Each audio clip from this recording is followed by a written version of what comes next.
what would you think if I told you that after taking a few measurements of my daughter's height and calculating the average, I reported her height as 139.7834 centimetres tall? Now hopefully you'd pause and think it really doesn't make much sense to report someone's height to within a micrometre. That's less than the width of a hair.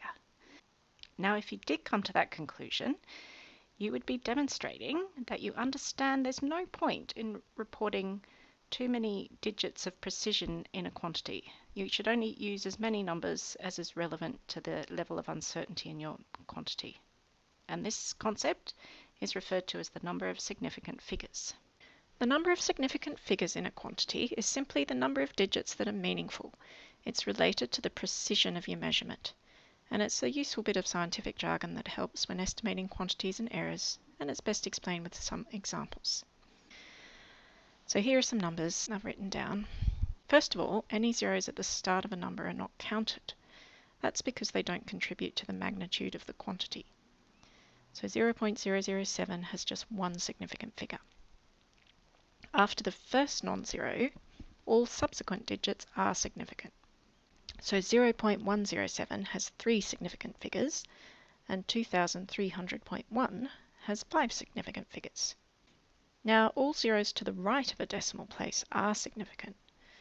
So, for example, 6.300 has 4 significant figures, and that's because you're specifying that the value is 6.300 and not 6.301. Now, there's always a bit of ambiguity when you have large integer numbers. So if I write down 57,000, then it's not clear whether I mean 2 significant figures here or whether I mean there's a full 5 significant figures. So this relates to quantifying your uncertainty. So I'm not sure, is this plus or minus 100, say, or is it plus or minus a half? So if it was plus or minus 100, then I've got, say, 2 or 3 significant figures. But if it was plus or minus 0.5, then I would be having 5 significant figures. So one way to get around this ambiguity is to specify the uncertainty, as I just did.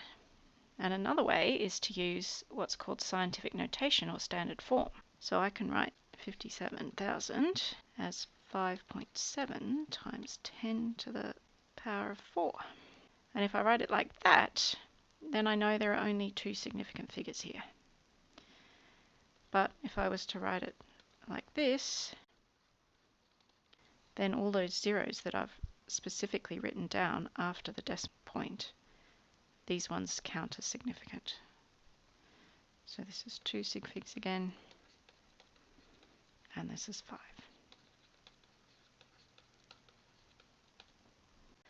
One more thing I need to say about significant figures is that errors or uncertainties are only ever given with one significant figure.